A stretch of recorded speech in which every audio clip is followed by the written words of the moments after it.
പാണ്ഡവ പക്ഷത്തേക്ക് കൂറുമാറിയാൽ കർണന് ലഭിക്കാൻ പോകുന്ന സൗഭാഗ്യങ്ങളെക്കുറിച്ച് ഭഗവാൻ കൃഷ്ണൻ വാചാലനായി.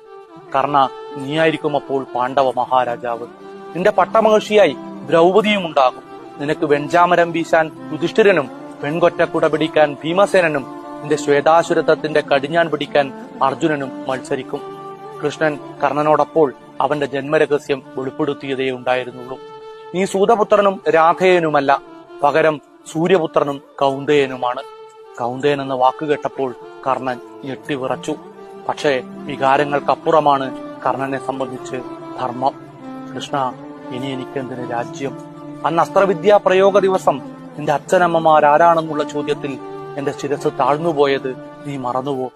അന്ന് ആ കാഴ്ചത്തട്ടിലുണ്ടായിരുന്ന എന്റെ പെറ്റമ്മയ്ക്ക് ഉയർത്തണമെന്ന് തോന്നാത്ത ആ ശിരസ് ഉയർത്തിയത് ദുര്യോധനനാണ്.